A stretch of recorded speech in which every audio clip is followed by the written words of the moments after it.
Break के बाद भी आपका स्वागत है। अब हम बात करते हैं चने की, और चने की कीमतों में जबरदस्त गिरावट आ गई है। आपको बता दें कि चने का भाव आज 4700 के भी नीचे फिसल गया और महीने भर में करीब 8% तक दाम गिर गए हैं। मतलब ये कि जो एमएसपी है उसके मुकाबले चने का भाव करीब करीब फ्यूचर मार्केट में 400 रुपए नीचे है और मंडियों में जो स्पॉट मार्केट में भाव है वो करीब करीब 600 रुपए नीचे है। हमारे साथ इस पर बातचीत करने के लिए सुनील बलदेवा जुड़े हैं। आफ्टा के जनरल सेक्रेटरी हैं, all India farmers and trader association के। सुनील जी, बहुत बहुत स्वागत है आपका। ये हो क्या रहा है चने में? मर्तिन जी, चने के लिए मुझे आप 3-4 मिनट दीजिएगा। मैं आपको समझाना चाहता हूं कि सरकार की एक पॉलिसी जो है एमएसपी को लाने में कितनी कारगर है। जब हम फरवरी मार्च में बैठे थे, चना जो है मंडियों में 3600 से 3800 रुपए बिक रहा था। उसके बाद पीएमजीकेवाई में चना जो है वो फ्री देने की, गरीबों को फ्री देने की हमारे प्राइम मिनिस्टर ने घोषणा करी, तो चना जो है धीरे धीरे ऊपर जाने लगा। जब जून में, जब 2 जुलाई को जब प्राइम मिनिस्टर ने आगे 4 महीने और एक्सटेंड किया और घोषणा की, तो चना जो है अपनी ऊंचाइयों तक गया था।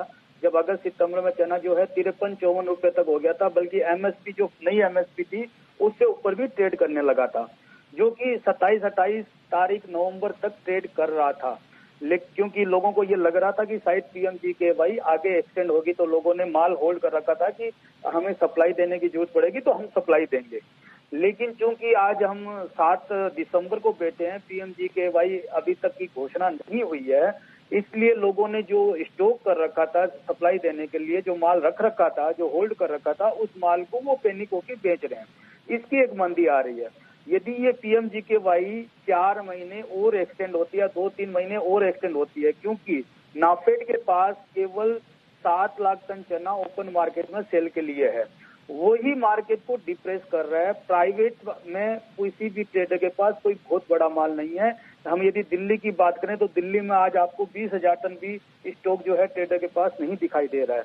तो ये बात जाहिर है कि जो माल है वो डिप्रेशन जो है वो केवल नाफेड की वजह से है, क्योंकि लोगों को लगा यदि पीएमजीकेवाई नहीं आएगी तो नाफेड की जो सेल है वो ओपन मार्केट में आएगी, इसलिए लोगों ने जो अपने पास थोड़ा बहुत माल था वो भी निकालना चालू कर दिया था।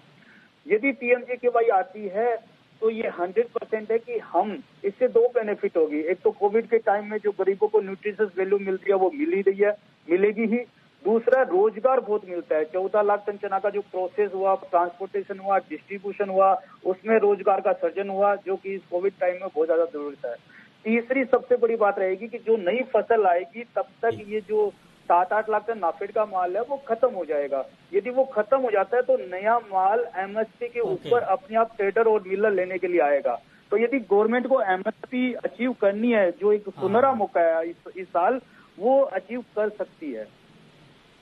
हाँ जी हाँ, अच्छा ठीक है। ये बहुत ही डिटेल में सुनील बलदेवा जी ने समझाया है।